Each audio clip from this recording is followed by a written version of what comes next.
In the days when the judges ruled, there was a famine in the land. A man of Bethlehem in Judah went to sojourn in the country of Moab. He, his wife Naomi, and their 2 sons. They left the promised land behind, seeking bread in a foreign country, but Moab brought no deliverance. Naomi's husband Elimelech died. Her 2 sons married Moabite women, Orpah and Ruth. And then, after 10 years, both sons died as well. Naomi was left alone, emptied of everything she had loved. Naomi set out to return to Bethlehem, for she heard the Lord had visited his people and given them food. She urged her daughters-in-law to go back to their mothers' houses, to find new husbands among their own people. Orpah kissed her mother-in-law goodbye, weeping as she turned back. But Ruth would not leave. She clung to Naomi with a love that defied reason, that chose hardship over comfort, the unknown over the familiar. And Ruth said, "Entreat me not to leave you or to return from following you. For where you go, I will go, and where you lodge, I will lodge. Your people shall be my people, and your God my God. Where you die, I will die, and there will I be buried. May the Lord do so to me, and more, also if even death parts me from you." These words, spoken by a foreign widow on a dusty road, would echo through all of history. One of the most beautiful declarations of loyalty ever uttered. They came to Bethlehem at the beginning of barley harvest. The whole town was stirred. "Is this Naomi?" they asked. She answered, "Do not call me Naomi. Call me Mara, for the Almighty has dealt very bitterly with me. I went away full, and the Lord has brought me back empty." She had left with a husband and 2 sons.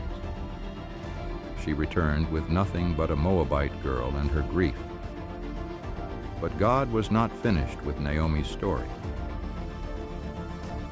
Ruth went out to glean in the fields, to gather the scraps left behind by the harvesters, as the law of Moses permitted the poor and the foreigner to do.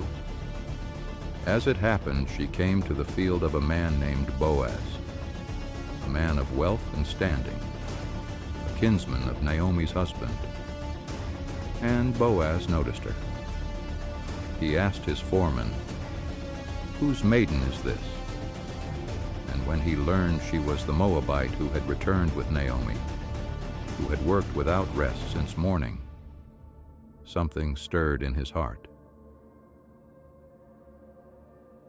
Boaz said to Ruth, "Listen, my daughter.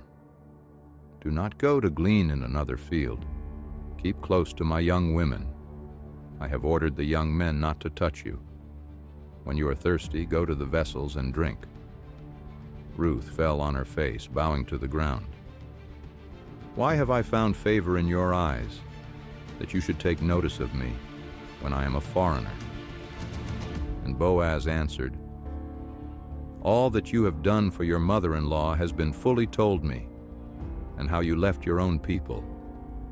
The Lord recompense you for what you have done." Naomi devised a plan. She told Ruth, "Wash and anoint yourself, put on your best clothes, and go down to the threshing floor. When Boaz lies down, go and uncover his feet and lie there." At midnight, Boaz awoke, startled. "Who are you?" he whispered. And she said, "I am Ruth, your maid-servant.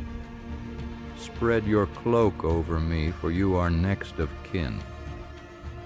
This was no seduction. It was a bold, faithful act according to ancient custom, claiming the protection owed to a kinsman's widow. Boaz went to the gate and gathered the elders. There was a closer kinsman who had first right to redeem Naomi's land and marry Ruth. But when that man learned the full obligation, he withdrew. "I cannot redeem it," he said, "lest I impair my own inheritance. Take my right of redemption yourself." He drew off his sandal, the ancient custom that sealed a transaction. And Boaz declared before all the people, "I have bought all that was Elimelech's. Also Ruth the Moabitess I have bought to be my wife, to perpetuate the name of the dead."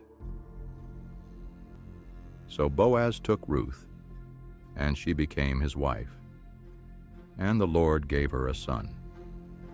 The women of Bethlehem said to Naomi, "Blessed be the Lord, who has not left you without a redeemer.